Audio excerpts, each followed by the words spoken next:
Essa é uma arte feita para o nosso seminário pelo professor Cunca Bocaiúva. E esse é o nosso cartaz, que foi a nossa integrante da equipe que fez também. Então, eu resolvi começar, na verdade, minha apresentação justamente porque eu vou analisar o papel, primeiro, a fase do capitalismo na qual a gente está. Eu não vou analisar, eu só vou nomear que essa é a fase neoliberal, a fase financeirizada do capitalismo. Eu uso vários autores para analisar, e esses são os autores que estou compartilhando com vocês nesse momento, nessa tela.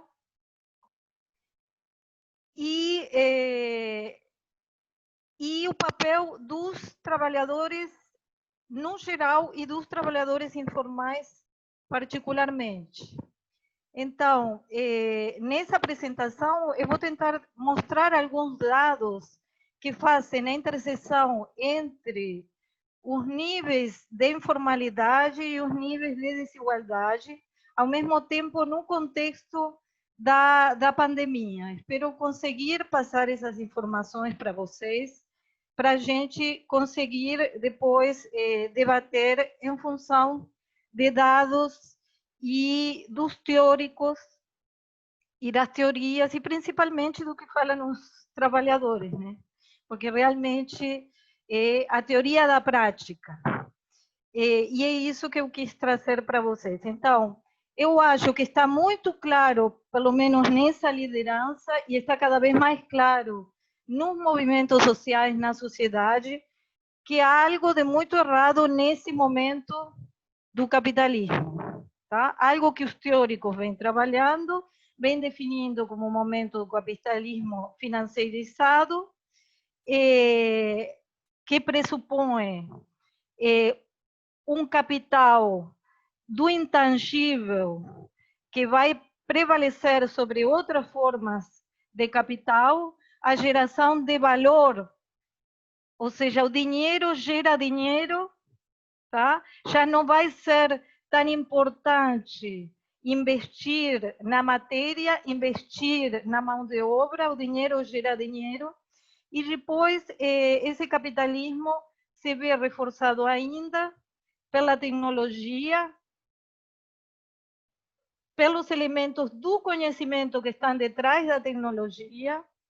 Temos autores que chamam nesse momento de capitalismo informacional, onde o conhecimento, mais do que o conhecimento, a informação, porque a diferença, a gente precisa diferenciar entre conhecimento e informação, mas a informação, a difusão da informação e a tecnologia, junto com a prevalência das finanças, estão criando um momento onde aparentemente o capital se manifesta de forma intangível. A esse momento de um capitalismo mais intangível, menos materializado, a gente tem uma pandemia por um coronavírus que aparentemente também é intangível. Mas a gente vai pensar por isso que tudo é intangível, que nada se materializa? Não, há coisas concretas que se materializam. O mundo material ainda é importante, o mundo da natureza é importante, e o mundo da natureza está reagindo. O mundo humano e o controle dos corpos, a morte dos corpos em matéria está acontecendo. A morte, a necropolítica está acontecendo, e a gente vai conversar muito mais à frente. Várias das pessoas que vão apresentar vão falar do conceito de necropolítica. A gente tem uma divisão do trabalho que está sendo afetada pela tecnologia, que não há que ficar lutando contra a tecnologia, mas que a tecnologia tem que ser usada para uma divisão do trabalho, um tipo e condições de trabalho que sejam mais justas e igualitárias.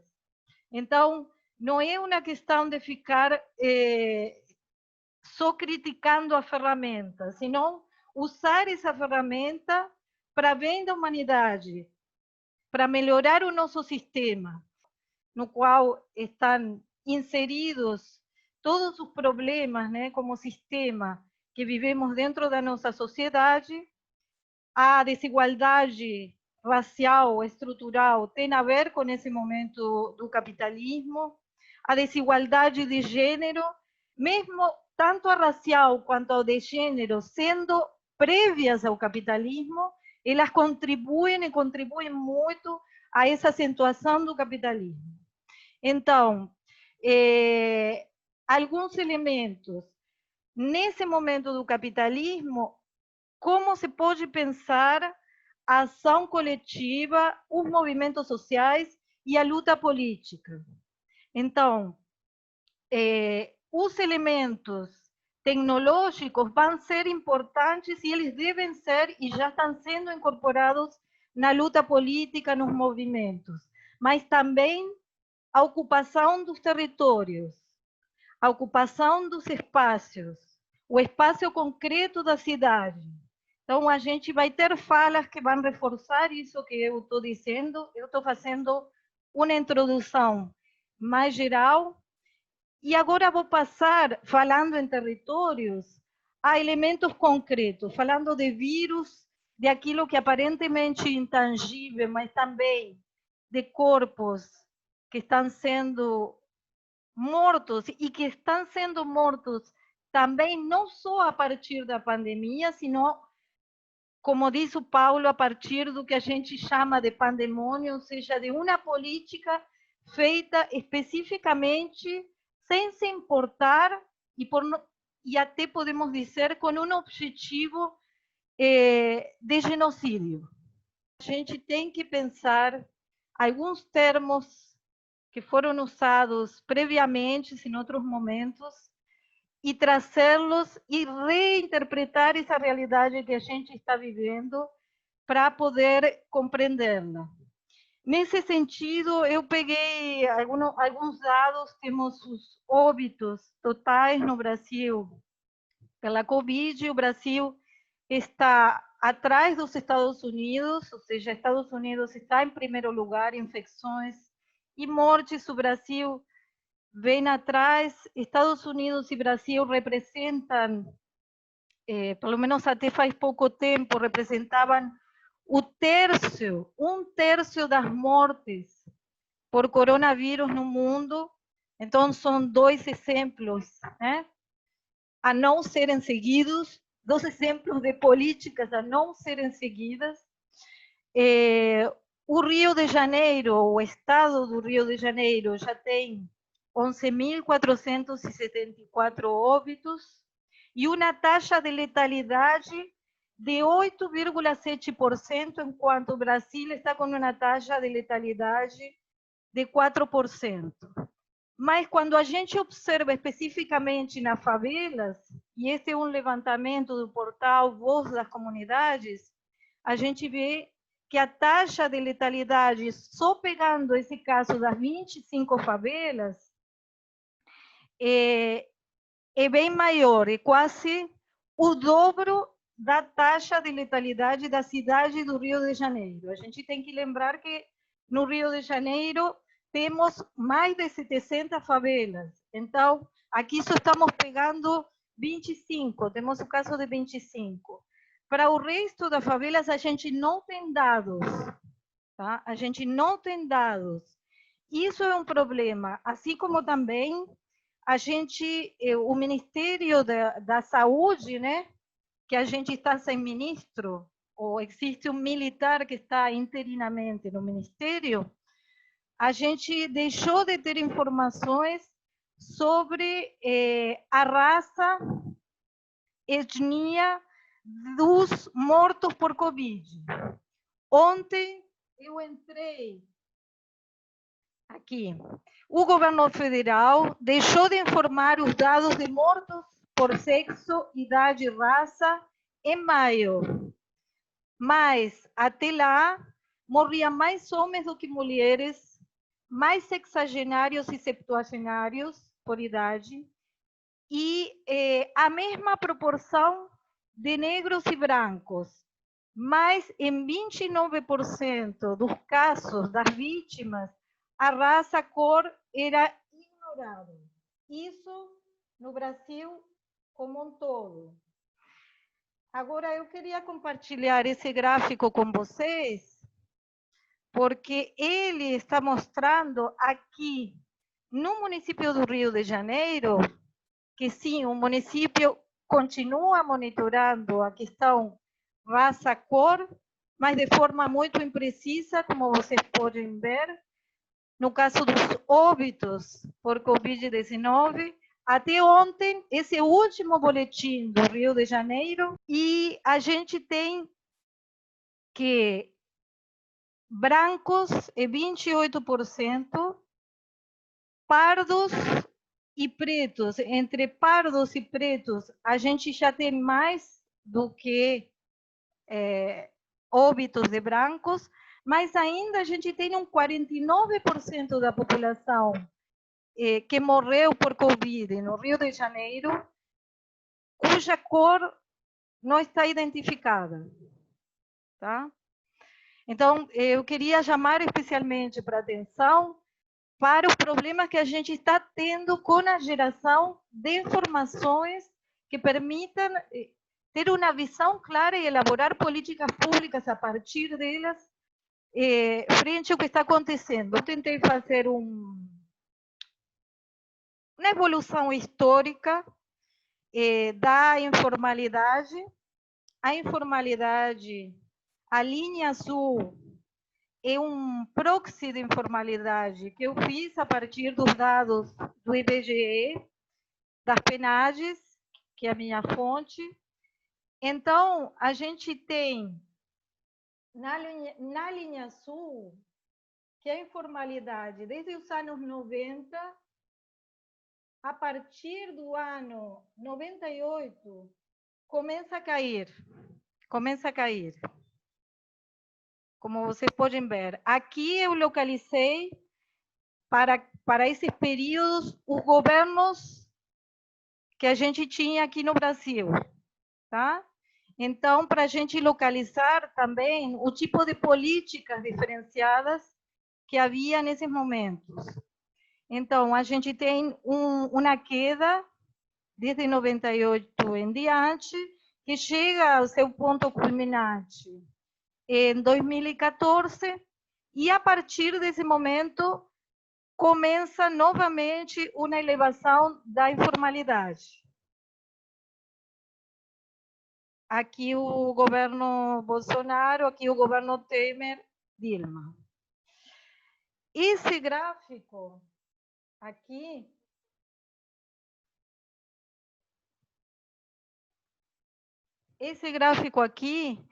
é o índice Gini de renda domiciliar per capita em todas as fontes, pegando esse período. O que indica esse índice? Indica os níveis de desigualdade.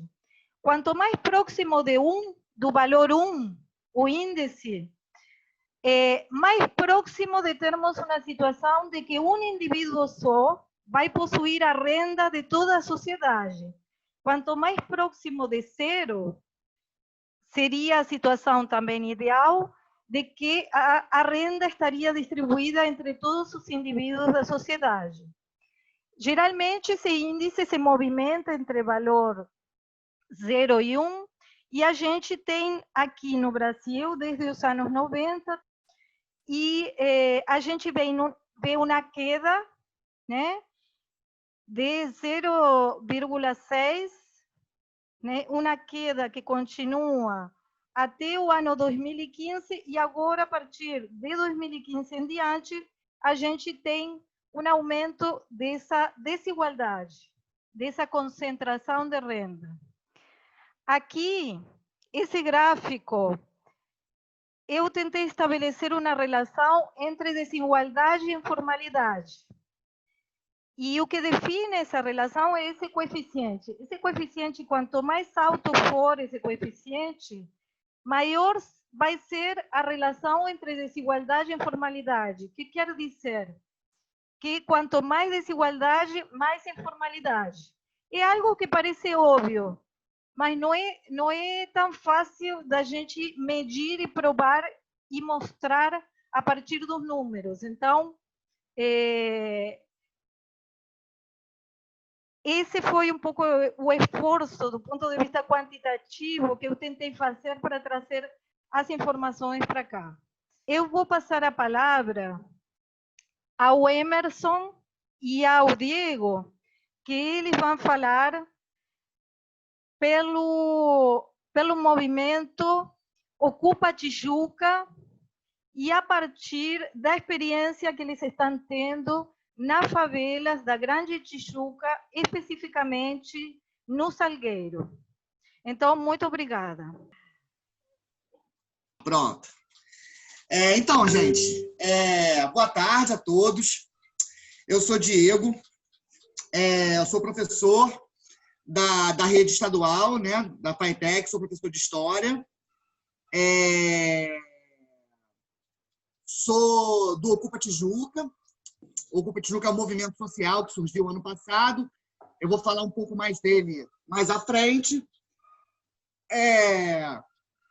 Eu sou mestre em políticas públicas e formação humana.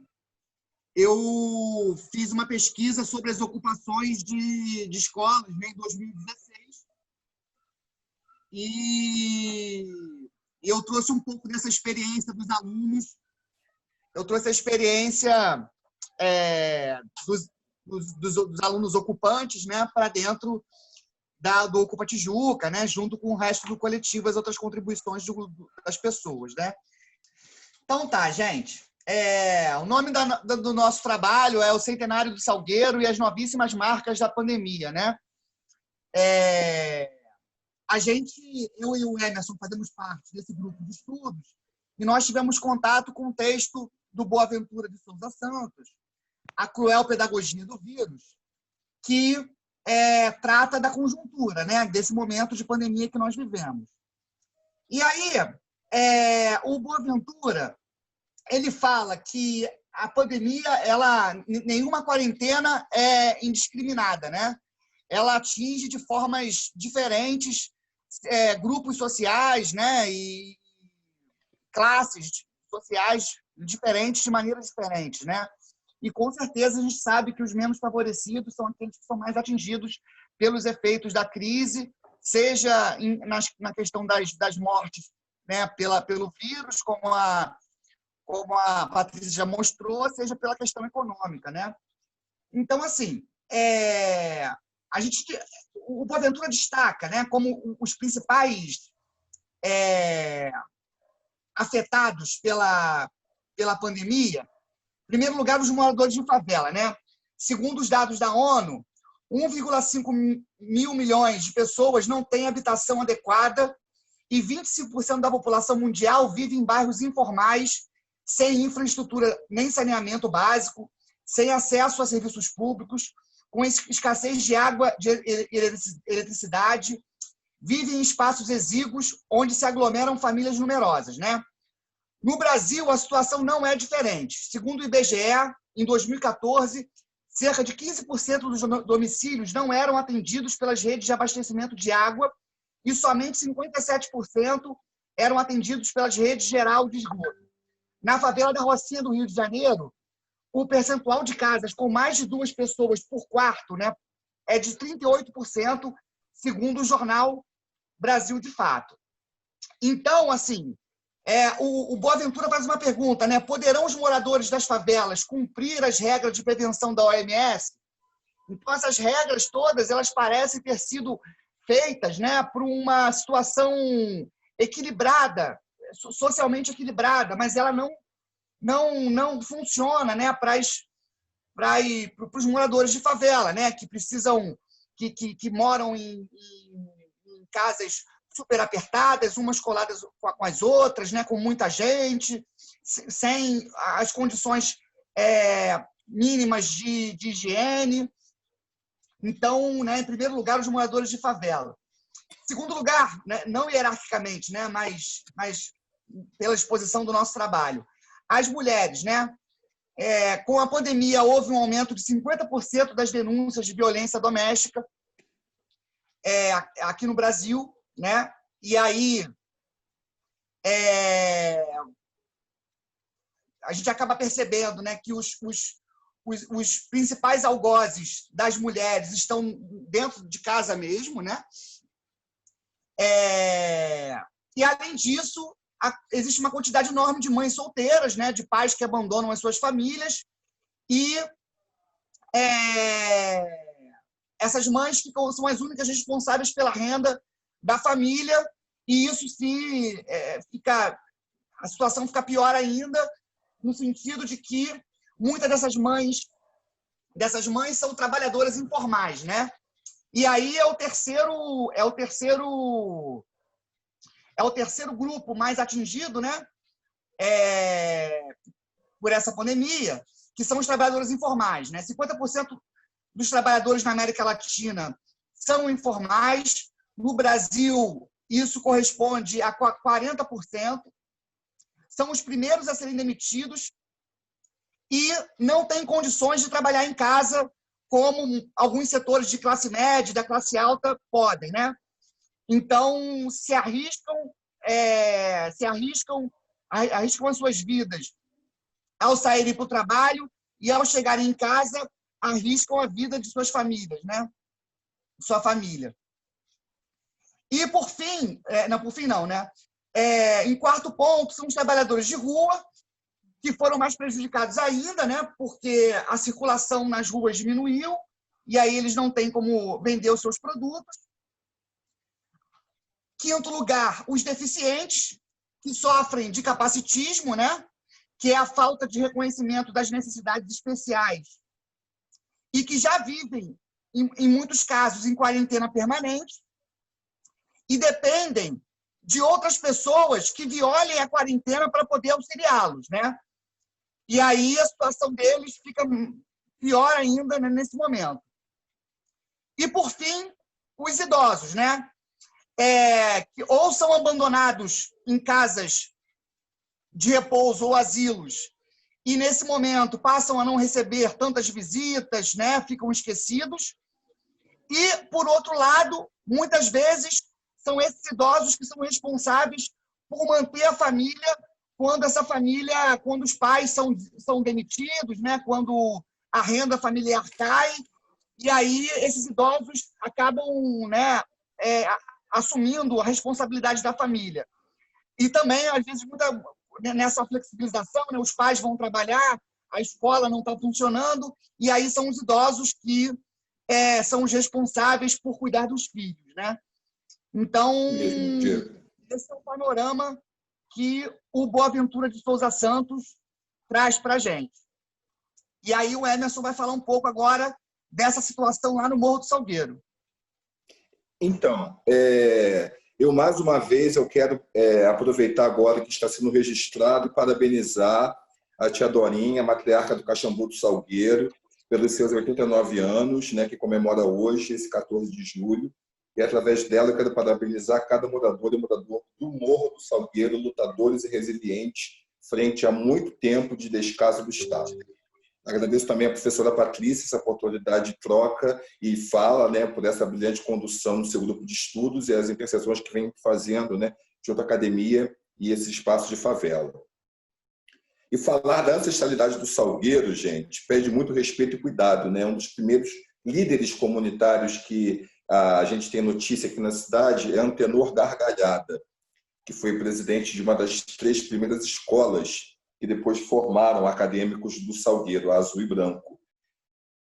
Gargalhada, já em 1934, ajudou que a comunidade ganhasse uma ação na justiça que pleiteava a sua remoção.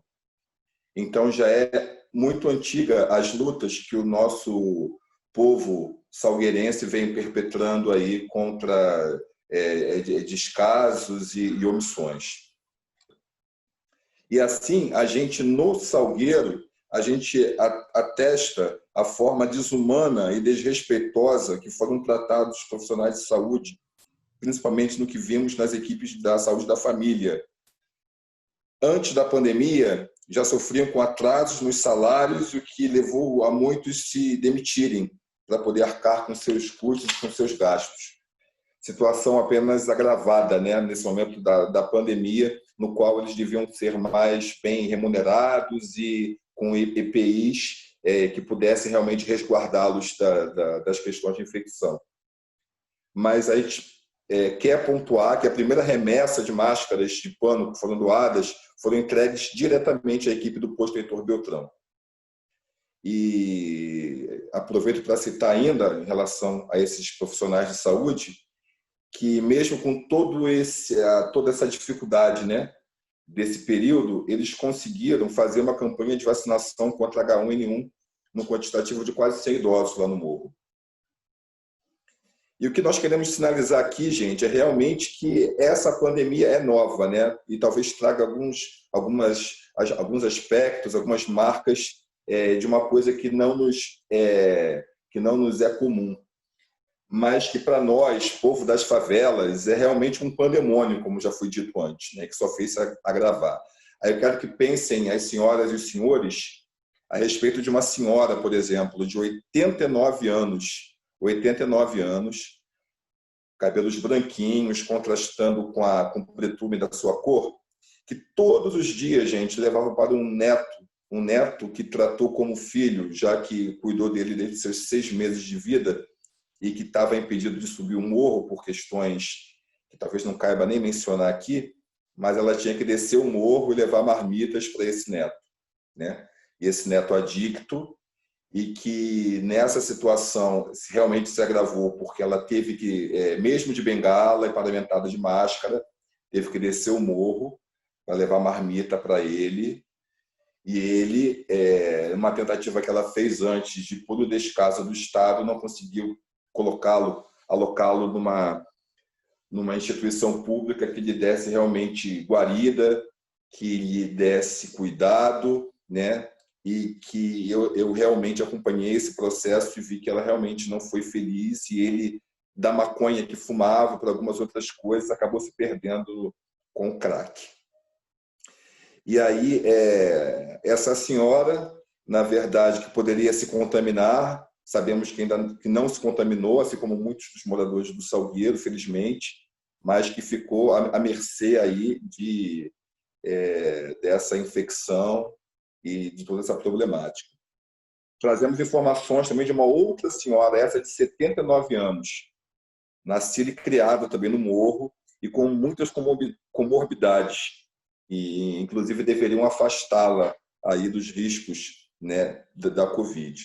Mas mesmo assim, ela teve que se preocupar com cestas básicas para ajudar filhos e netos desempregados, situação na qual também ela não conseguiu reverter, mesmo antes da pandemia, por questões várias, né, de oportunidade de emprego, do primeiro emprego para os jovens, e essa senhora tendo que se desdobrar em cestas básicas que realmente tinham que prover as necessidades da sua família, como desses filhos e netos desempregados. Cestas básicas essas, é importante citar, gente, que em momento algum vieram da parte do Estado. Em momento algum vieram da parte do Estado. Mas de ações coletivas de solidariedade, como essas campanhas nas quais eu e Diego e alguns colegas aqui participando desta reunião se encontram, promovidas, por exemplo, pelo Ocupa Tijuca, né?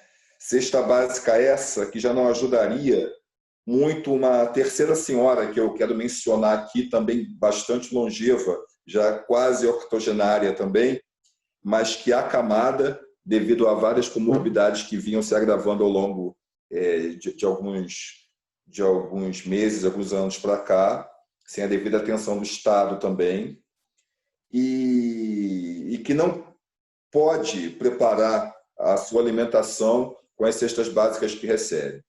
Ela carece de ajuda de vizinhos para poder cozinhar para ela, uma situação muito grave, também muito peculiar, que talvez seja representativa de muitas outras favelas aqui no Rio de Janeiro. E situação peculiar também que eu quero citar, gente, falando de dentro do morro, é a situação de que também se não tivemos aporte da parte de suprimentos, de mantimentos e alimentos da parte do Estado, também não tivemos nenhum aporte informativo, né?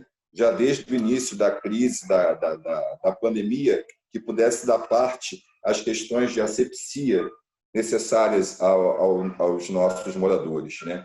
E aí a gente viu, por exemplo, que já liberaram as máscaras de pano, os nossos mototaxistas, por exemplo, não tinham como comprá-las no primeiro momento, ou não tinham informações sobre se realmente poderiam usá-las ou sobre o seu uso. E a segunda campanha que recebemos de doações de máscaras de pano foram destinadas para esses trabalhadores, os mototaxistas e os motoristas de Kombi. Eu quero citar também as dificuldades que nós tivemos. Eu sou um dos representantes também da rádio comunitária que nós temos no Morro, a Se Liga Salgueiro, né? Rádio é essa também que não tem apoio governamental e nem de nenhuma ONG que realmente conceda recursos para que ela consiga se manter numa estrutura que vem desde 2014. Então, nós, infelizmente, só agora conseguimos recurso a partir de uma campanha de arrecadação online para poder fazermos a manutenção do nosso sistema de cabeamento nas caixas e do sistema de monitoração da nossa rádio, da nossa estação. É importante citar isso também. Ferramenta essa importantíssima, né? Nesse momento que a informação dos cuidados de asepsia deveriam ser propagadas aos quatro ventos. E eu gostaria também, gente, de finalizar essa nossa colocação, essa nossa breve intervenção,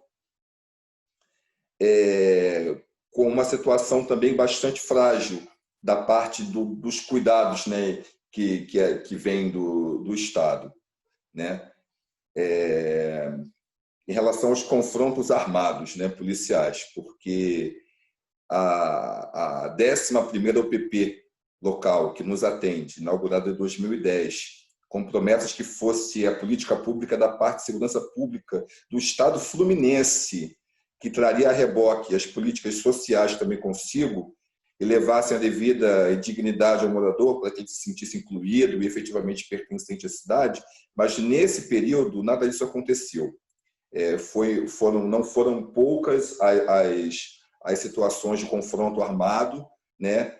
No momento em que os nossos alunos, nossas crianças estão em casa, nos becos, né? Brincando pelos caminhos mesmo, porque a gente sabe que na favela, cada beco, cada viela é um corredor de casa.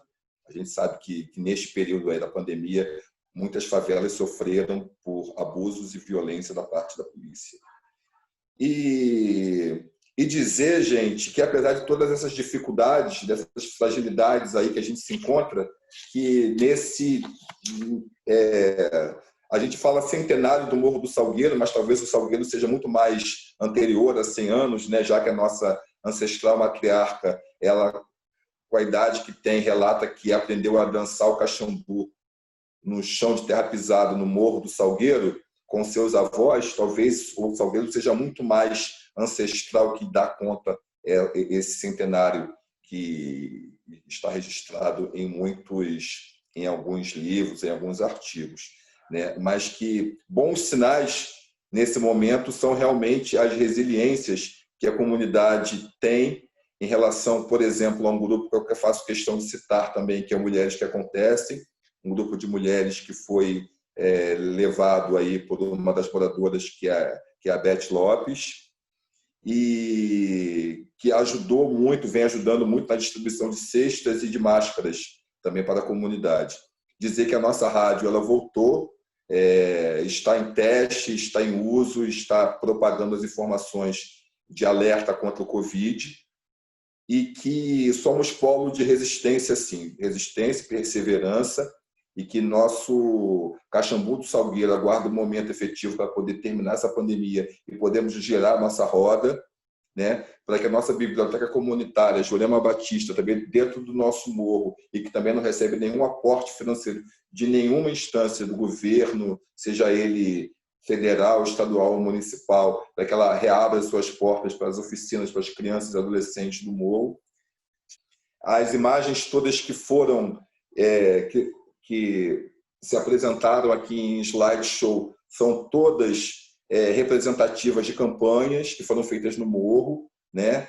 Campanhas, muitas delas, como dissemos eu e Diego antes, por força do coletivo Ocupa Tijuca, né? Fortalecendo, como essa foto agora, a doutora Helena na equipe de saúde da família do posto Heitor Beltrão, realmente profissionais de saúde muito guerreiros, que neste momento, apesar de toda a dificuldade, toda a crise, toda a falta de EPIs, nunca deixado de se preocupar conosco, moradores do Morro. Mais uma vez agradeço aí a professora Patrícia, a todos os colegas e a todos que puderam nos ouvir. Agora, quem apresentaria seria a Delis, tá? E ela vai falar sobre o centenário, não, sobre Diálogos de Resistência, Brota na Laje, uma experiência comunitária, e a Delis é estudante do Serviço Social da UERJ, é pesquisadora do IBACE, é integrante do coletivo Brota na Laje. Delis, por favor. A Delis, estou vendo aqui. Bem-vinda, Delis. Muito obrigado, Emerson e o Diego, e obrigada, Delis, por estar aqui com a gente. Obrigada a vocês. Então, meu nome é Delis, eu tenho 25 anos, eu faço parte do 26, eu faço parte do coletivo Brota na Laje, além de ser estudante de serviço social da UERJ e pesquisadora do IBASE. Assim. O Brota na Laje é um coletivo de juventude de favela que iniciou o processo de antes, assim, mas teve um marco em 2018. Por que esse nome Brota na Laje? É porque são jovens que se reuniam em lajes, assim, do território de favelas da Tijuca, mas em especial Borel, para discutir política, discutir as violações de direito e pensar junto como enfrentar e lutar contra as violações de direitos ocorridas nessas favelas. Assim. Em especial, operação policial, que mata muitos jovens, assim, negros, nas favelas. E aí o Brota os jovens começaram a discutir política, a questionar, e em 2018 acontece o assassinato da Marielle Franco, assim, da vereadora. Então o Brota se sentiu na obrigação de formar essas discussões, de tornar essas discussões mais corriqueiras, mais incisivas, tomando ações que batem de frente mesmo assim com o sistema. E a partir da retirada da Marielle Franco, assim. E aí foi um marco assim na história desses jovens que já discutiam política antes, já militavam em outras coisas, mas que falavam, não, agora a gente tem que fazer coisas, ações que de vida cotidiana mesmo, assim. E aí, algumas ações esporádicas, como rodas de conversas, foram aumentando e tudo, até que o Brota na Laje pensou em um pré-vestibular comunitário, assim, por acreditar que o pré-vestibular tem como objetivo colocar, acessar a universidade, mas não só. Por que pensamos no pré-vestibular? Por vários motivos, tanto para colocar os jovens de favela nas universidades, que a gente sabe que o vestibular é um funil, e apesar de tudo, não são os favelados que estão nas universidades, e a gente queria lutar contra isso, mas a gente acredita também, a gente é contra o vestibular até, porque acreditamos que é um funil social, mas a gente pensa no pré-vestibular para isso, mas também como instrumento de luta. Por quê? porque o pré-vestibular a gente se encontra todos os dias, a gente pode formar uma discussão mais diariamente, cotidiana. Então, o pré-vestibular não tem só o objetivo de colocar na universidade, mas discutir política, criar vínculos todos os dias. E é importante também essa convivência diária, porque a gente acredita que a gente discute política criando um vínculo, porque para a gente discutir vida cotidiana com a população, a gente tem que criar vínculos, a gente tem que ter uma rotina coletiva para a gente pensar estratégias de atuação e foi isso que formou nosso pré-vestibular ano passado. Jovens e pessoas com muitas jornadas, mas que viu no pré não só uma maneira de entrar no vestibular, porque a gente tem um pré-vestibular, mas a gente discute o que é universidade, o que é vestibular, o que é desigualdade, o que é racismo estrutural, porque como as pessoas vão entrar e outras não, qual o sistema que a gente vive, toda essa discussão junto com o pré-vestibular. Então, eles não estão lá só para passar na universidade. Às vezes eles descobrem que nem é o vestibular mesmo, nem é a universidade que eles querem, são outras coisas, porque aí também discute projeto de vida. E é isso que nos move, assim. É isso que o pré é muito mais do que acessar a universidade. Eu costumo brincar que é uma desculpa para a gente se encontrar todo dia e discutir a vida cotidiana, política, e encontrar estratégias de atuação, de enfrentamento.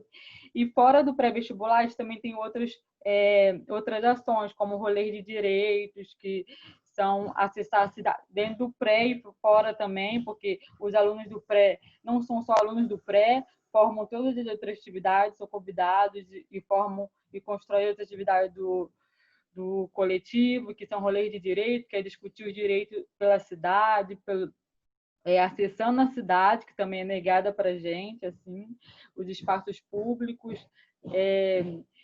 E a gente começou também porque o Brota ainda, o núcleo do Brota, assim, as pessoas que tocam as coisas são poucas ainda, porque, como eu falei, em 2018, as que tocam as coisas são em torno de 10 pessoas.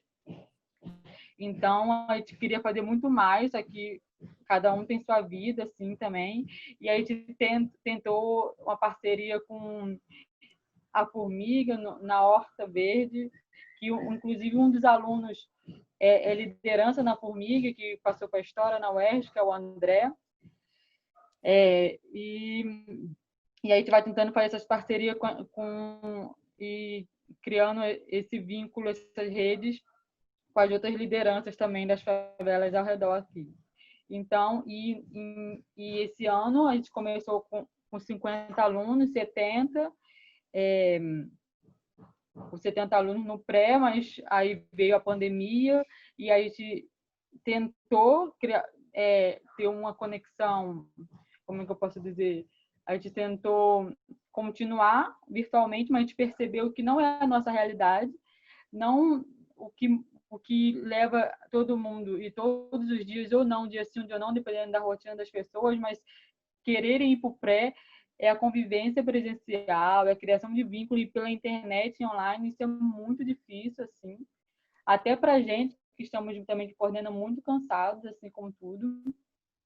Então, a galera não conseguiu, não só por não acesso à internet, mas pelas condições objetivas mesmo de sobrevivência objetiva, e subjetiva também, porque ninguém está bem. Se antes a gente não estava, agora então a gente está bem pior, assim. Então, mas a gente não queria perder o vínculo então não tem aula, não está tendo aula online, a gente está com projetos de discussão de temas mesmo, como a gente falou de política, a gente tenta discutir online racismo estrutural, feminismo e vários outros temas que da nossa realidade, tanto das favelas como do próprio sistema, assim, mas a gente percebe que eles não conseguem acessar e só tem 7 acompanhando. Também tem tutoria para acompanhar esses alunos, como eles estão, assim, mas é muito difícil assim, a presença, por isso que agora, antes eu acreditava nisso, mas agora eu tenho certeza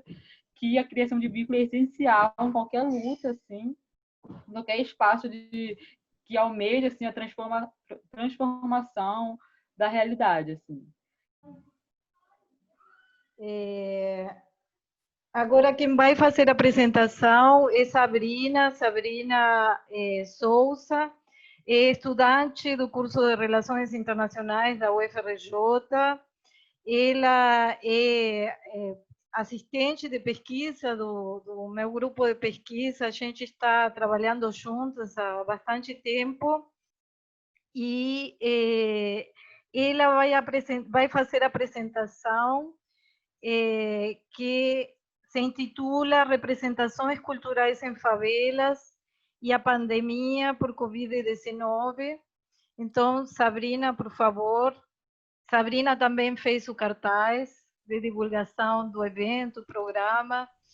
E Sabrina conhece também bem a realidade das comunidades e da favela, e ela vai contar para vocês também sobre isso.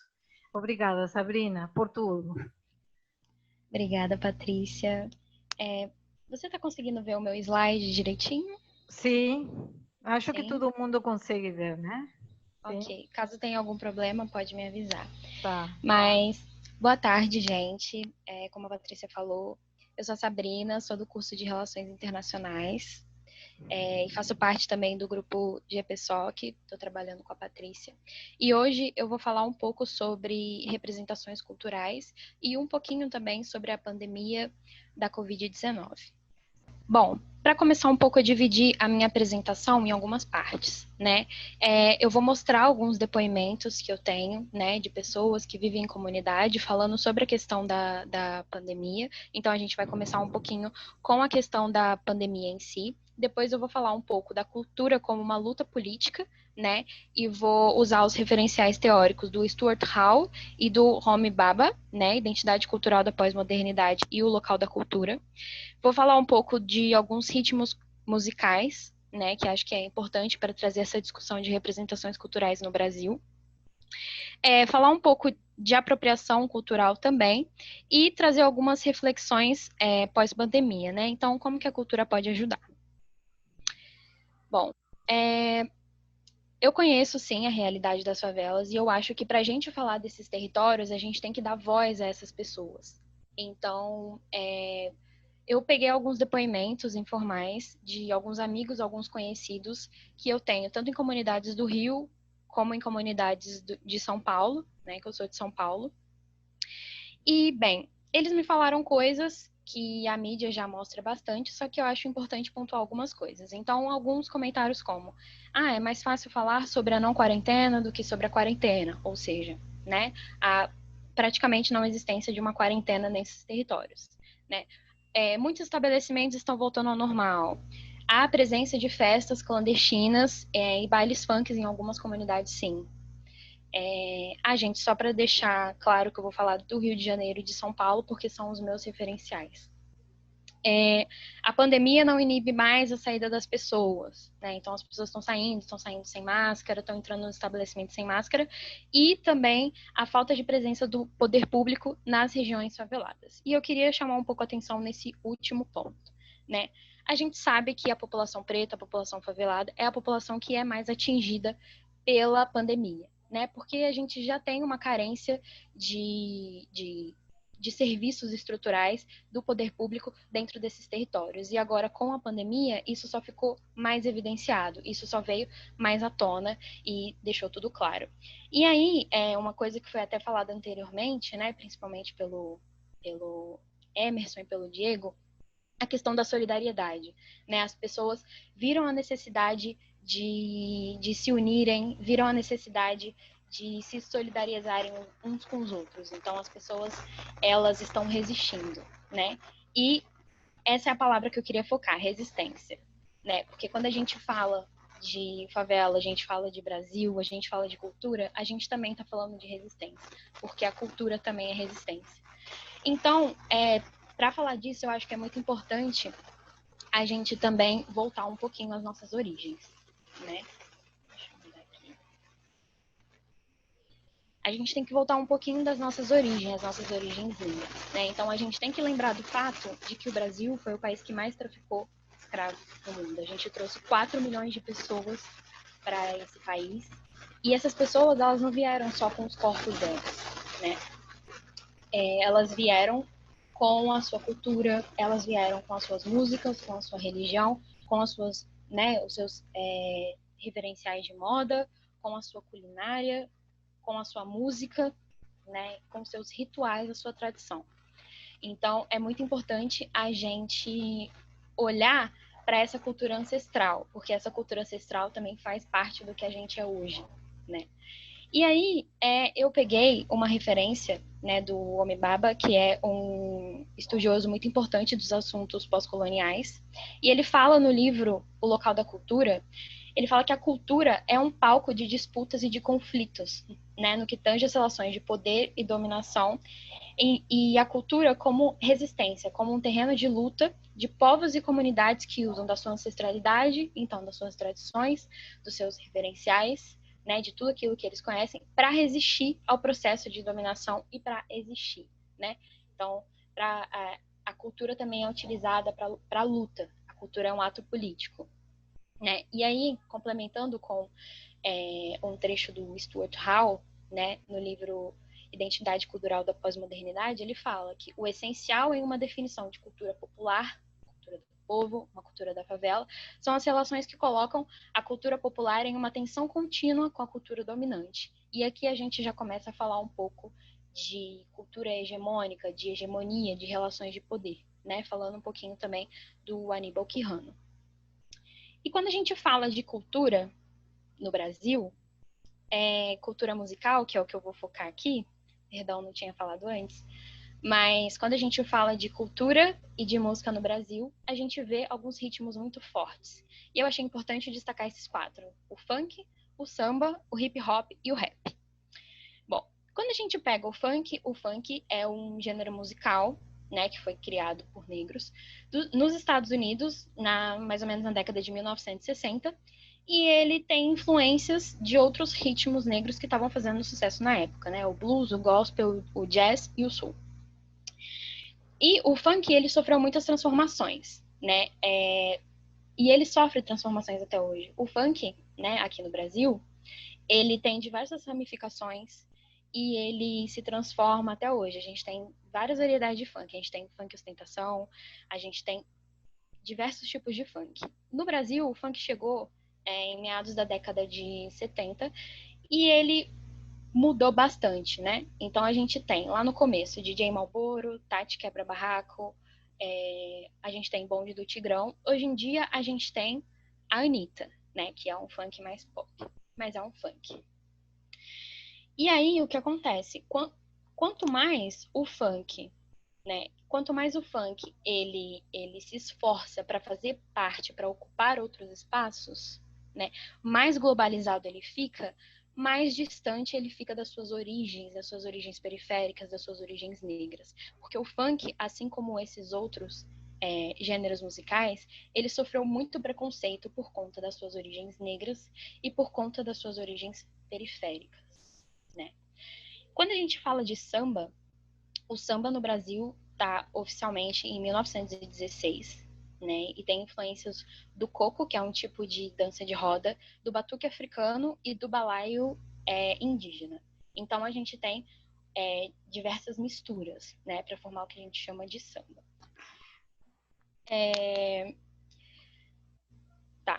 Em meados de 1930, o samba, ele foi constituído como um símbolo da cultura negra brasileira, né? Então, naquela época, o samba, com todas as suas miscigenações, ele era criminalizado, né? E foi aí também, ele chegou no Rio de Janeiro, né? Na zona sul do Rio de Janeiro, nessa época, e ele foi se enraizando dentro das periferias, né? E ele era feito na periferia para a periferia, assim como o funk, né? E aí o samba era criminalizado, né? Então tem aquela ideia do malandro, carioca, tem a ideia do vagabundo. Todos esses artifícios surgiram nessa época, né? Como por o preconceito com o samba. O hip hop e o rap, eles surgiram em meados de 1970, né, em comunidades jamaicanas, latinas e afro-americanas da cidade de Nova York. E o hip hop, ele é uma subcultura, né? Ele tem várias ramificações, porque o hip hop não é só um gênero musical. O hip hop tem uma moda específica, tem uma arte específica, tem o grafite, então ele é muito mais do que um gênero musical. E o rap, ele se originou do hip hop. Então o rap, ele é um movimento do hip hop e ele chegou em São Paulo na década de 80 e foi onde ele se tornou muito forte, né? Foi durante essa época, onde as pessoas iam para o centro de São Paulo e cantavam seus ritmos de suas rimas, soltavam suas rimas e faziam seus raps e hip hop. Só que eles também sofriam muito preconceito, porque o hip hop e o rap, eles têm uma pegada forte de falar sobre a realidade, né? Sobre a realidade periférica, a realidade dos guetos, né? No caso dos Estados Unidos. De falar de racismo, de violência policial, então de todas essas mazelas. Então, ele era um pouco evitado, era uma coisa que as pessoas tentavam reprimir, né? Algo que a sociedade tenta esconder. E aí, o que todos eles têm em comum? Começando a fechar. Eles têm em comum a sua origem negra, a sua origem periférica e o fato de que eles foram criminalizados e eles eram considerados como ruins, como violentos, todos esses aspectos. E aí eu peguei, né, uma parte do Quijano que fala: a colonialidade faz alusão à invasão do imaginário do outro. É o discurso do colonizador que inviabiliza o outro enquanto reafirma o próprio imaginário, reprimindo os modos de produção de conhecimento, do mundo simbólico e de imagens. Ou seja, há um apagamento dentro desses gêneros musicais da sua origem periférica e negra, para que o mercado, a indústria cultural consiga fazer dinheiro, né? Para que sirva para o capitalismo, para que consiga produzir dinheiro, produzir investimentos. Esses ritmos, eles se afastam da sua origem, né? Que no caso do samba a gente tem a bossa nova, o MPB, enfim, esse movimento realmente acontece. E fechando algumas reflexões, né, para trazer algumas reflexões da pandemia, eu só queria dizer que, como a gente viu, né, vários desses grandes gêneros que a gente ouve aqui no Brasil, eles surgiram em guetos, né, eles surgiram em favelas, eles surgiram em territórios. Então, quando as pessoas falam, a gente tem que levar a cultura para a favela, a gente tem que levar a cultura nas comunidades, mas a cultura já está lá, é que ela não é reconhecida.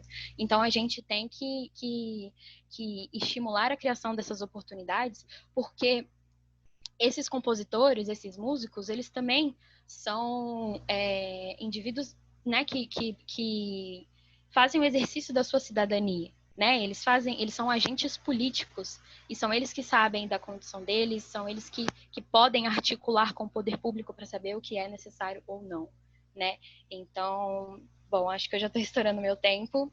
É isso.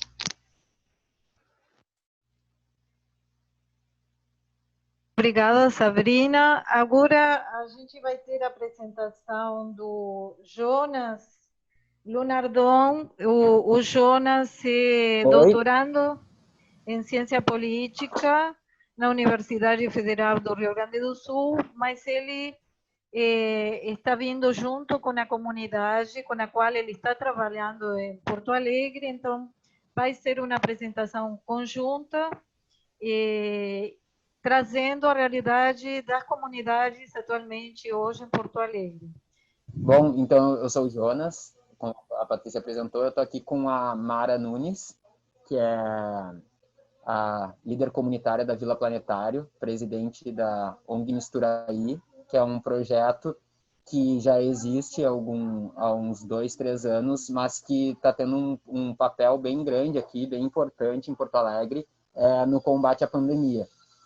Eu selecionei aqui algumas imagens e eu vou fazer assim, vou passar a palavra para a Tia Mara aqui do meu lado, para ela falar um pouco sobre a história dela aqui na Vila, né, que já tem 35 anos, e também para ela contar um pouco como são essas atividades, como que está acontecendo aqui o trabalho, enquanto eu passo as imagens, e aí depois tem 1 ou 2 questões aqui para que ela possa nos responder também. Eu só queria dizer inicialmente que esse tipo de apresentação também é uma ideia que a gente discutiu no grupo nas nossas reflexões, e como os guris trouxeram, né, o Diego e o Emerson, isso também, eu acho, faz parte desse momento da pedagogia do vírus, que foi o que o Boaventura de Souza Santos apresentou, que diz respeito ao fato de que passa a ser cada vez mais uma necessidade que instituições acadêmicas e universitárias ouçam essas pessoas, porque a gente não está aqui só para ajudar ou apoiar, a gente está aqui para aprender muito com essas experiências, né? E eu acho que uma das coisas que acontece, que a gente vê acontecendo de uma maneira tão trágica, é que as autoridades e os governos estão focados em justamente cortar esses laços, né? Principalmente os laços comunitários, e então esse vai ser meio que um enfoque dessa nossa conversa aqui. Eu vou passar a palavra agora para a Tia Mara, nossa chefa rainha aqui, enquanto algumas imagens aparecem aí. Tia Mara, por favor. Boa tarde. A câmera está ali, ó. Ah, tá. Boa tarde, eu sou a Mara. Todo mundo aqui me chama de Tia Mara. Tá? Um prazer estar fazendo isso junto com o Jonas.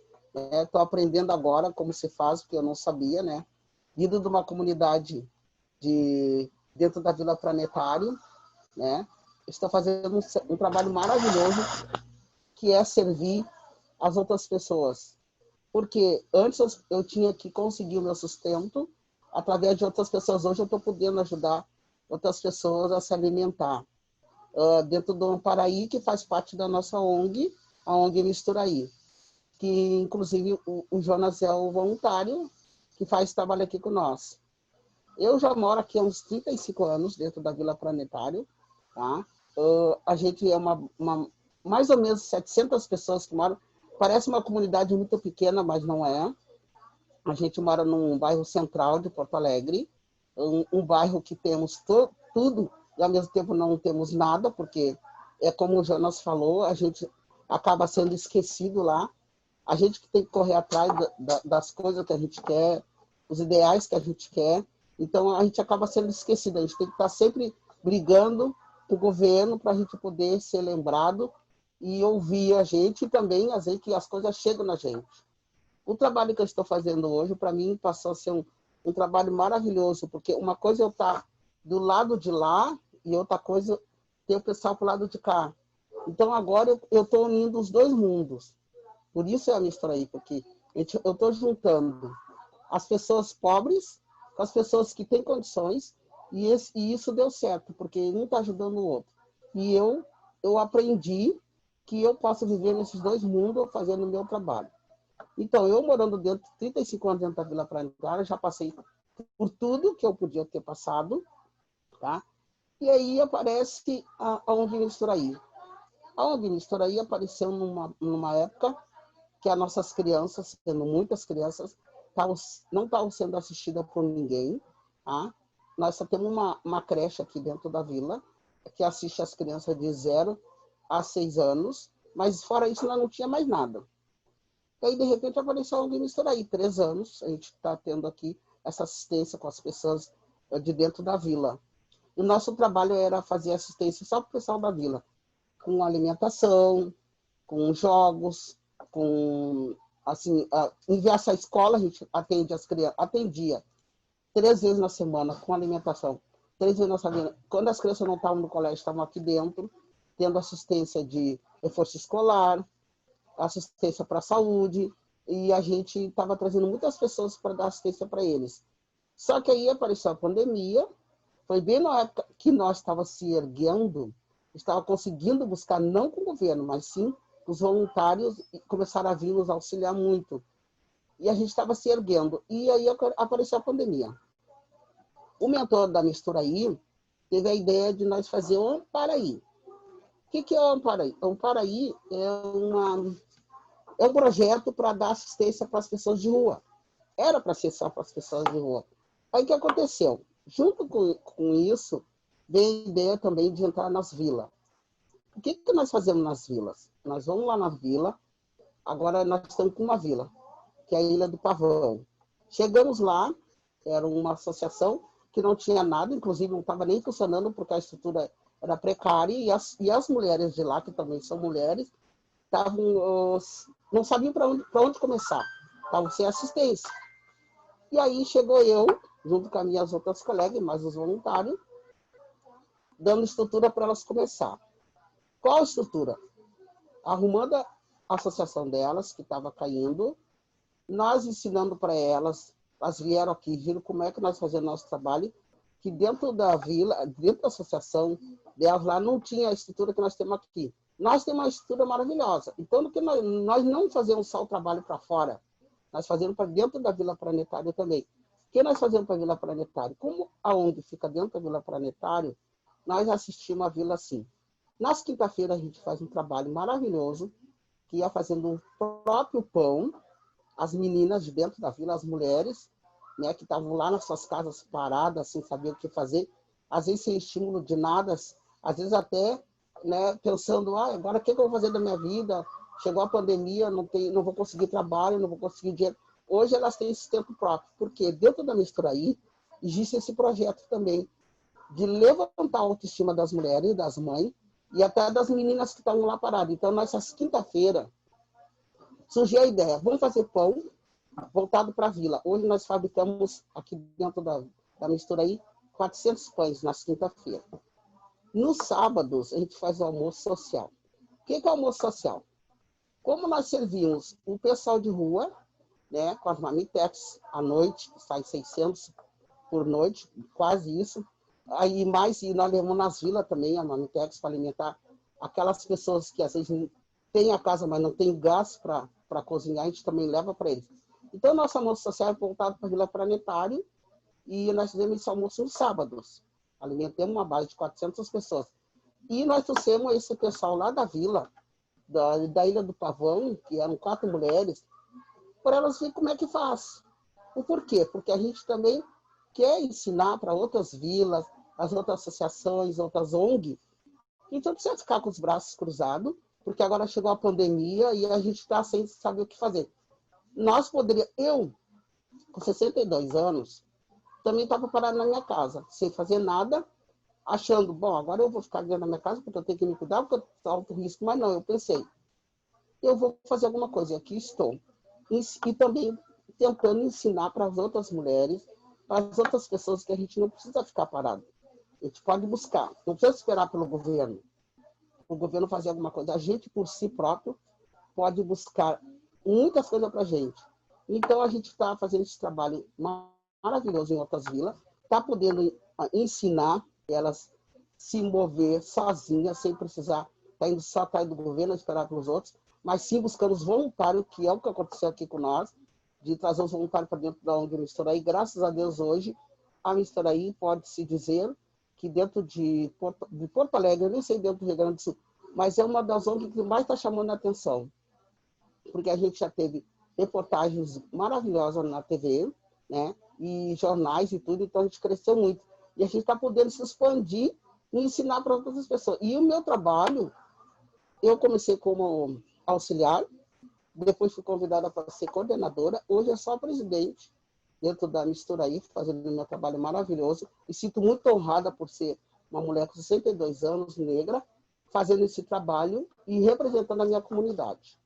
O que eu tenho que dizer para vocês é o seguinte, que é maravilhoso eu poder representar isso, não pelo fato de ser a presidente, não, por ser a mulher representando a vila que eu moro, por ter passado por tantas coisas tristes, né?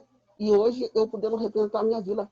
E sabendo que muitas pessoas já me viram eu fazer reportagem na TV, podendo dar o meu... Olhando lá e dizendo, poxa, mas se ela chegou lá, eu também posso.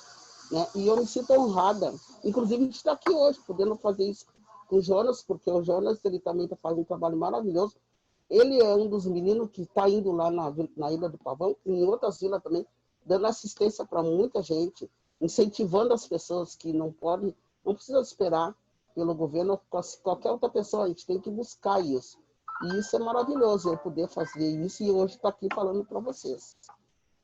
Eu queria que tu comentasse um pouquinho sobre a questão de construir essas redes comunitárias e como que tu percebe isso, e também representando as mulheres negras aqui da vila. Lá na Ilha do Pavão, por exemplo, são quase 85% de mulheres e crianças, as pessoas que moram lá, por causa de questões como a guerra do tráfico, como prisões, mortes.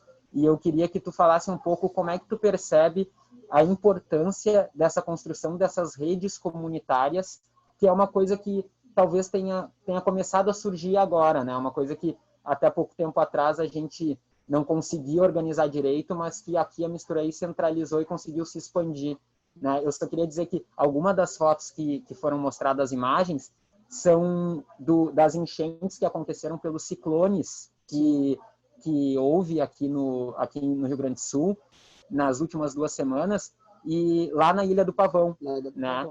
Então, eu queria que tu comentasse um pouco disso, da importância das redes comunitárias nessa situação. Bom, a situação é o seguinte, que assim, ó, infelizmente, mais uma vez eu falando no governo, assim, essas pessoas já estão lá há muitos anos, 30, 40, 50 anos morando lá, e todos os anos, quando tem esses problemas de chuva, que infelizmente aqui em Porto Alegre, dentro do Rio Grande do Sul, acontece muito disso. Vem o ciclone, vem isso, aquilo, aí enche de água, as pessoas ficam lá atoladas na água, no barro, né? O governo vai lá, promete de novo que vai tirar de lá, vai arrumar, vai dar casa, vai levar para outro lugar, e não acontece. Então, imagina uma vila, vamos citar essa vila, que esteja lá há 50 anos, e gerações passando, e continuando no mesmo lugar, e eles passando por essa dificuldade toda. Além disso, a dificuldade de não ter uma moradia decente, porque a casa deles, às vezes, não é nem de galvana, é de madeira, tu vir uma chuva, derrubar tua casa ou encher d'água e tu tem que esperar terminar e voltar, começar tudo de novo. Às vezes, a única mesa que tu tinha se foi. Aí tu começa tudo de novo e sempre na esperança que vai mudar. Além disso, infelizmente, tem o tráfico, que é que comanda dentro das vilas, e infelizmente a gente é uma coisa que a gente não... Isso nem o governo vê, ou finge que não vê, e a gente não pode terminar, porque a gente não tem estrutura para a gente terminar. Mas a gente pode melhorar. O que a gente pode melhorar? A gente mesmo se unindo, é o que está acontecendo agora, que eu não tinha percebido, que agora a Misturaí, ela está fazendo um trabalho tão maravilhoso dentro das vilas, porque assim, eu não vou lá porque é perigoso, mas a gente consegue entrar. A gente consegue, o pessoal consegue entrar nas vilas, não sei o porquê, mas não tem, o pessoal que trabalha em tráfico não se mete, e o trabalho está sendo feito. Só que assim, é uma coisa devagar, uma coisa como se fosse um bebê tentando engatinhar, porque não é fácil chegar lá e tu querer fazer tudo, não dá ao mesmo tempo. Tem que correr atrás de muita coisa, de voluntários, tem que correr atrás de doações, tem que correr atrás de muita coisa. Nós, graças a Deus, lá dentro da Ilha do Pavão, aconteceu uma coisa maravilhosa que eu vi, que foi que através da Misturaí, uma moça que já tinha feito uma reportagem comigo em um jornal RBS aqui do Rio Grande do Sul, viu que a Misturaí estava ajudando e ela me ligou e disse, Tamara, olha só, eu fui lá na Ilha do Pavão, vi como é que está lá e eu fiquei muito, muito triste pela situação. Então, assim, eu estou botando uma nota na TV para o pessoal ajudar. Agora eles estão tendo muita ajuda, muita ajuda. Então, isso se tornou uma corrente de fé, de esperança e de respeito pelo próximo. Porque, às vezes, as pessoas estão esquecidas. E o que me mais dói, porque eu já passei por isso, é que quando a gente chega lá, um dia a gente fez uma ação maravilhosa, a gente chegou lá e viu as crianças de pé descalço, no barro, tá? Mas estavam todos sorrindo. E eu nunca tinha vivido desse lado, eu sempre tive que correr atrás disso para mim, mas quando tu tá do outro lado, tu vê a necessidade do próximo ser ajudado. E eu achei tão assim bonito ver aquelas crianças tão contentes. E eu levei uns pirulitos, eles vieram tudo em volta de mim, bem feliz, e parecia que eles não estavam passando por aquilo ali. Isso me doeu, porque eu imaginei eu, com meu filho pequeno, passando por aquela necessidade, e na minha época não tinha ninguém para me ajudar. Então, hoje, a Misturaí se tornou uma corrente muito grande. Aqui também existe pobreza, mas não é aquela pobreza que eu vi lá, porque aqui, por nós ser uma região central, poucas crianças, a gente consegue se ajudar muito mais. Tem uma área de tráfico? Tem. Mas a gente está conseguindo conviver com isso. Por quê? A gente procura estar na paz, cada um no seu canto, eles também não nos prejudicam em nada, pelo contrário, o pessoal que passa por aqui, que é o pessoal que infelizmente vai comprar a sua droga ali na esquina, a gente está alimentando, a gente tem que alimentar, eles não podem virar as costas para eles. Graças a Deus eles estão vindo aqui pegar um copo de café, uma marmitex para comer, eles elogiam isso aí, porque o nosso foco é respeito. Por que o respeito? Não é porque uma pessoa está com uma roupa suja ou mora na rua, a gente vai tratar mal, a gente vai virar as costas. Não, pelo contrário. A pessoa até consegue ter uma autoestima de saber que o outro que está do outro lado está respeitando o espaço dele. Então, a mistura está conseguindo passar isso para todo mundo. É difícil conviver com o tráfico? É. Mas, infelizmente, isso está aí. Como o governo não faz nada, a gente tem que fazer alguma coisa. A gente não quer se tornar amigo deles, mas que todo mundo fique na paz. Eles fazendo o trabalho deles, que eles consideram que é um trabalho, e nós fazendo o nosso, podendo ajudar as pessoas, né? Então, assim, eu que convivo dentro disso, não é fácil. E eu vou falar, eu não ia citar isso, mas eu vou citar para vocês. Eu perdi o meu filho aqui, com 19 anos, com 3 tiros. E hoje eu tenho que conviver com isso. Eu tenho que passar todos os dias por um local onde ele caiu. E aí, todo mundo me pergunta, como tu consegue? Eu vivi muitos anos com isso na cabeça. Mas aí eu olhei o outro lado e eu pensei, era a hora dele, e eu tenho os outros para mim olhar, então eu vou ter que viver. E hoje eu estou conseguindo viver com isso, bem melhor, claro, né? Pensando sempre que ele está num lugar melhor que este, mas também pensando que, se eu puder, vamos supor, de 10 crianças que estejam passando por isso, eu puder salvar 4, eu vou me sentir muito orgulhosa, porque eu consegui tirar 4. Então, esse é o trabalho da Mistura e o meu trabalho também. Bom, acho que é isso então, né? Com as questões do tempo, a gente tem bastante gente. Eu só tenho a agradecer a tia Mara aqui. Eu queria contar uma outra historinha, que a gente teve uma reunião com várias pessoas aqui quando a Mara assumiu a presidência, e ela uma hora falou que ela não tinha estudo, que ela não tinha sido formada, mas que ela tinha aprendido muito na vida e que ela tinha muito para nos ensinar. Eu acho que é verdade. Então é isso, assim, obrigado a todo mundo, né? Eu vou estar presente depois, mais tarde, para dúvidas, questões, informações aqui de Porto Alegre, também como está sendo o combate da pandemia. Obrigado, gente. Então, agora a gente continua, tem prevista a participação do professor Cláudio Cunca Bocaiúva, que ele é professor do Núcleo de Políticas Públicas em Direitos Humanos. Ele trabalha com a questão territorial das favelas, a questão urbana, especializado em relações internacionais e em política urbana. E, bom, o Cunca vem nos acompanhando também nessa ação, e ele também está desenvolvendo ações com outros grupos também em territórios de favela, e, logicamente, ele já iria participar, que é parte do nosso grupo, mas eu chamei para que fizesse também no debate desse primeiro bloco de apresentações, que ele fizesse um comentário também sobre as apresentações até aqui. Então, Cunca, muito obrigada por estar aqui presente com a gente, obrigada. Boa tarde a todos e todas, boa tarde, Patrícia. Eu espero que estejam me ouvindo bem. Eu acho que eu gostaria de comentar o fato da importância, por que esse momento é importante, porque diante de um quadro adverso, quer dizer, o que está em questão? Qual é o desafio? É que no momento em que o neoliberalismo abandona a ideia da integração social, em que se dá a destituição de direitos, e o capitalismo global anexa territórios, expande seu padrão de consumo, financiariza, gera dívida e guerras, quer dizer, nós temos um quadro que, no Rio de Janeiro em particular, sintetiza uma situação nacional do Brasil e internacional, que foi o convívio de duas lógicas, a lógica do urbanismo de mercado, do urbanismo de guerra, quer dizer, colocar a cidade sob ocupação militar, etc., garantia da lei e da ordem, etc.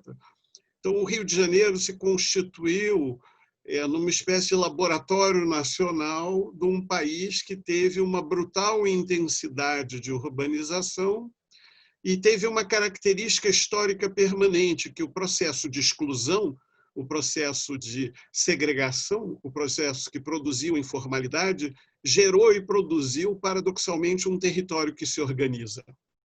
Um território que não é só a expressão da desigualdade, da pobreza, da miséria ou da fraqueza. Quer dizer, o que as distintas falas indicam aqui? Que existe uma potência, não necessariamente um poder. Não temos um poder popular. Nós temos uma potência das mulheres, da Benedita, da Marielle, historicamente. As mulheres estão presentes na política do Rio de Janeiro com uma enorme potência. A Renata, a Mônica.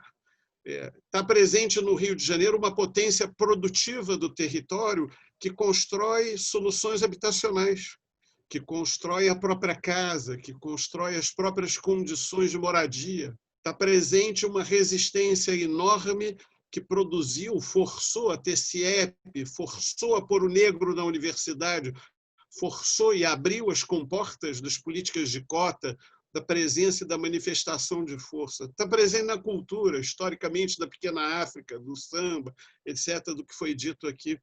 Está presente no debate da segurança alimentar, está presente no debate da solidariedade social, está presente no pré-vestibular negro, está presente, portanto, num conjunto de aspirações e de formas e que, ao mesmo tempo, sofreram uma disputa muito grande, disputa que foi conduzida, em grande parte, pelo consumismo e pelo pentecostalismo, principalmente. Com todo o respeito que a gente possa ter às religiões, houve uma brutal manipulação da religião no sentido de produzir uma certa disciplina, entrar num vazio do Estado e ter o apoio para isso, produzindo, inclusive, uma política muito fisiológica nas cidades.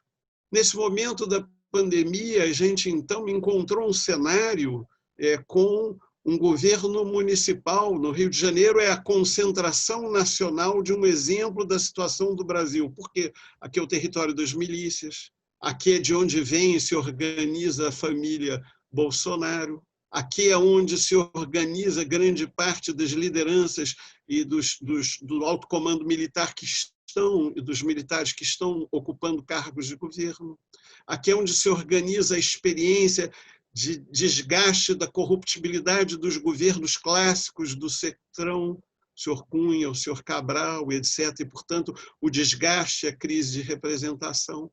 Aqui é onde se disputa, em grande parte, um modelo da cultura de controle, de encarceramento em massa, de aniquilamento, a necropolítica nefasta, o genocídio. Mas aqui é também onde o corpo popular é produtivo, no carnaval, no samba, na construção da cidade, na produção do território, na sua força, na potência de vários momentos da história brasileira em que a virada veio dessa cidade, que é uma cidade muito contraditória, aonde a gente pode dizer, quer dizer, quando você olha o motor da cidade, quando a gente olha a Grande Tijuca, quando a gente olha a Rocinha, quando a gente olha a região da Penha, do Alemão, etc., a gente vê que a gente tem uma configuração produtiva, a força de trabalho da cidade é fortemente enraizada na favela.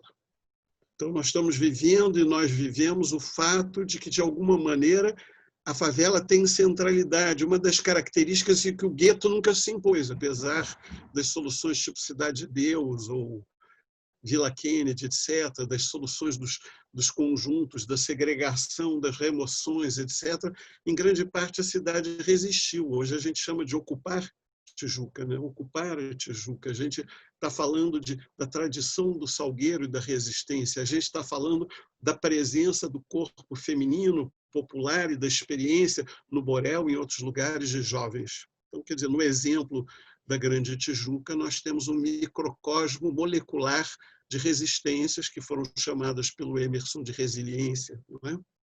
e foram apresentadas aqui na sua dimensão cultural, na sua dimensão estética, na sua dimensão ética. No Rio Grande do Sul, na dimensão alimentar, quer dizer, aquilo que no Rio Grande do Sul é uma pequena escala dentro de uma grande escala que começa a proliferar por outras escalas de uma periferia que se ampliou no Rio Grande do Sul. Mas aqui essa periferia já é o centro.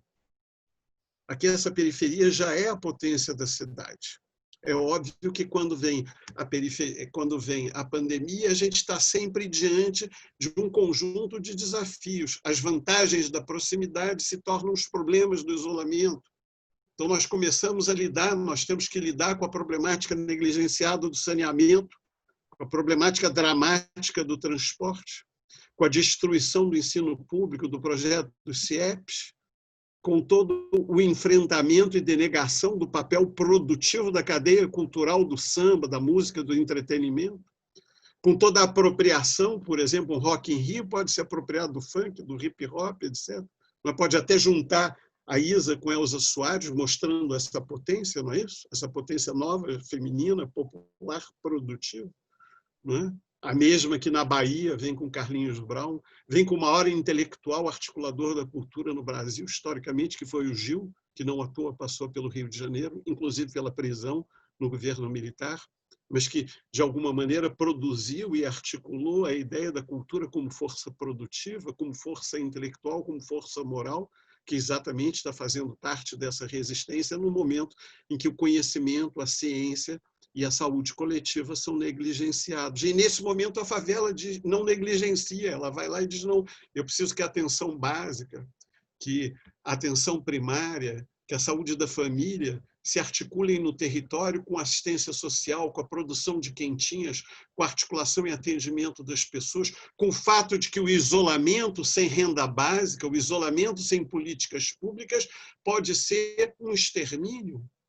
Então, nesse 1 minuto para concluir, eu acredito que a gente esteja, e eu entendi, e eu acho que fiz essa tentativa de desenhar o cenário a partir do qual a gente tem aqui um desenho dessas potencialidades que, de alguma maneira, podem configurar no futuro projeções de relações de poder, de democratização na sociedade brasileira, ainda marcada, como foi dito aqui, pela colonialidade, pela segregação, por aquilo que foi chamado de necropolítica, não é? Nos últimos tempos. Quero parabenizar a Patrícia e vocês e agradecer a possibilidade de dialogar com vocês. Só lembrando, para concluir, né, que nós construímos no último período aqui uma tentativa pedagógico-política de forçar e utilizar um instrumento crítico para mostrar o caráter errático da política municipal, o caráter corrupto da política estadual, o caráter negacionista e mortífero da política federal em saúde, através do plano de enfrentamento da Covid nas favelas,